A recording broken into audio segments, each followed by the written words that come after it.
Will the gentleman yield? I do. Thank you. So I just want to get this straight. The campaign finance expert wasn't allowed to testify about campaign finance. Yeah, exactly. And, you know, the way Judge Mershon tried to explain it is he said, well, you know, I'm the expert of the law. And, okay, granted, that's why the judge is there. But Brad Smith wasn't allowed to talk about the very testimony we just got from Commissioner Traynor, in essence. Precisely. Right? Well, we're going to give Brad Smith a chance to testify in front of this committee as well. And we're going to let him tell the Congress and the country what he wasn't allowed to tell the court and the jury. What's up, everybody? Welcome back to Hot News Today. Listen, the clip you just watched is exactly why people are losing trust in these politically charged prosecutions.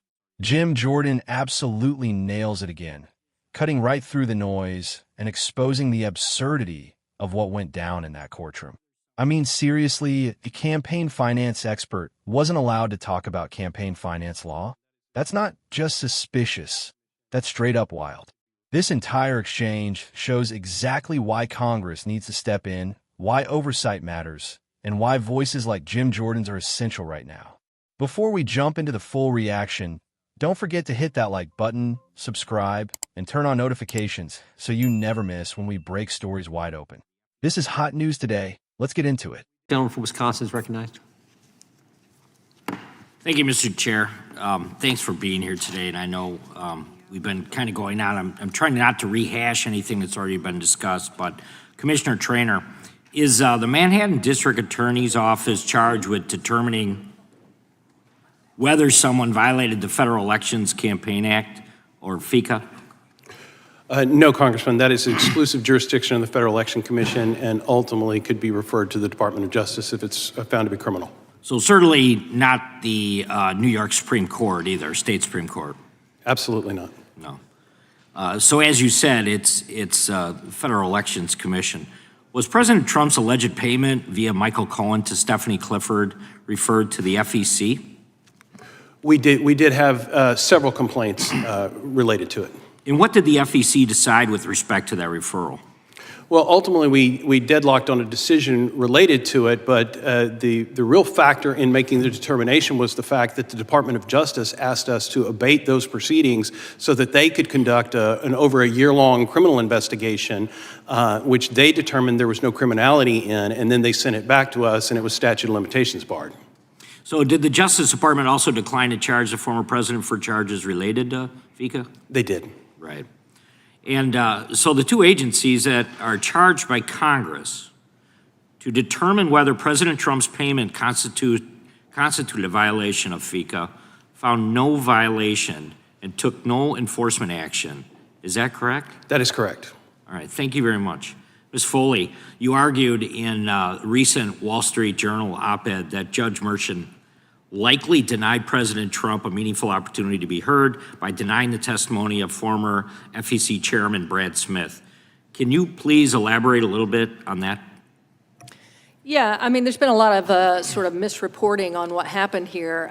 Yes, Judge Mershon, as my colleague Mr. Eisen points out, did allow Brad Smith to testify, but the catch was he could not opine at all, either provide his opinion or any personal opinion or legal opinion regarding whether or not President Trump's actions had violated FECA, which was basically, then he was useless, which is why President Trump didn't call him as a witness. So the whole point was President Trump wanted an expert witness to put before the jury to show the jury that what he had done did not, in fact, violate federal election law. And he was denied that opportunity, and that seems like a rather basic thing that he would have the opportunity to be heard on. Do you think there was a chance that he could have had success upon appeal?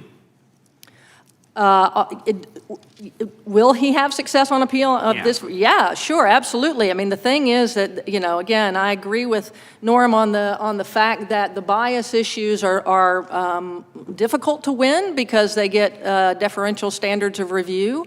But the due process issue is a question of law. It gets de novo review. The appellate courts get to look at it fresh, with fresh eyes, no deference whatsoever. And more importantly, due process issues are issues that the Supreme Court can ultimately grant cert and hear.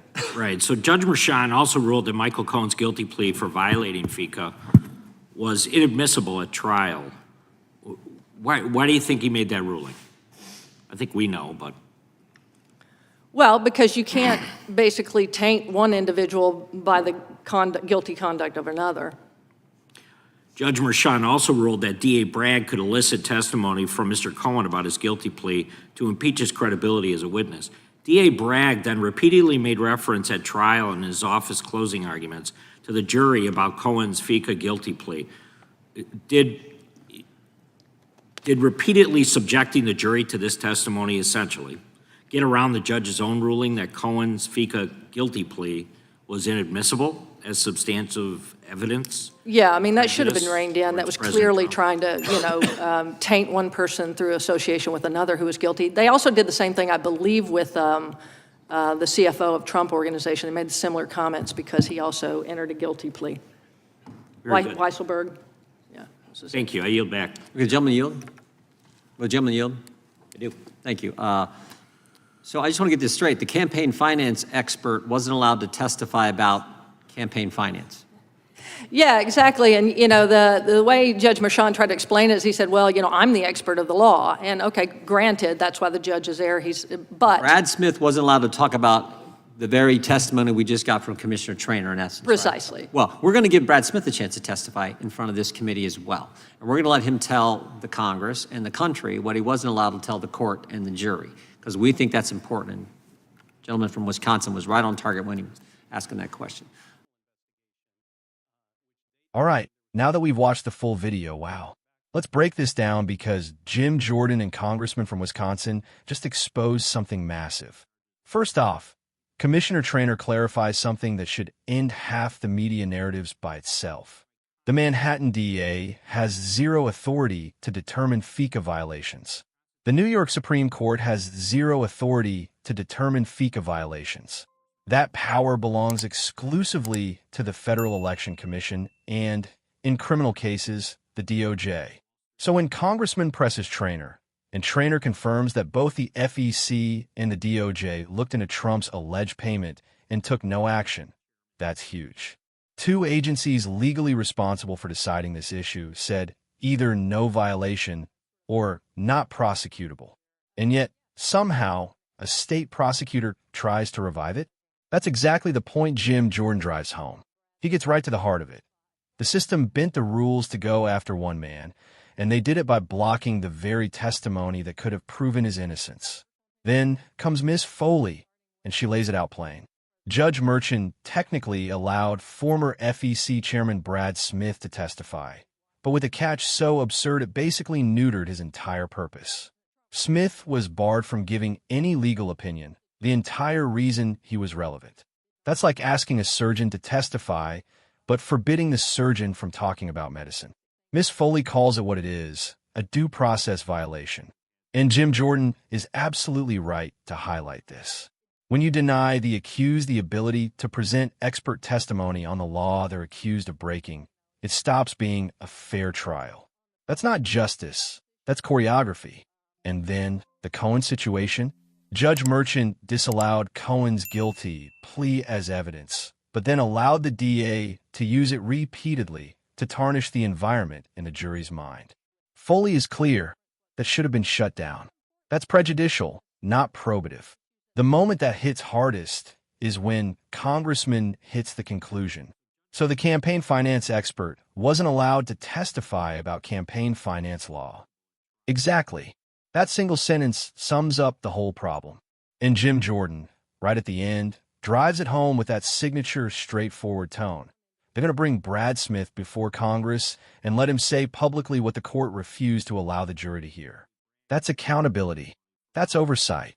That's exactly why voices like Jim Jordan matter in these hearings. This video shows the difference between political theater and actual rule of law discussions. And Jim Jordan is clearly on the side of exposing the truth. If you're as fired up about this as I am, stick with Hot News Today. We'll keep breaking it down, we'll keep calling it out, and we'll keep following every step of this case.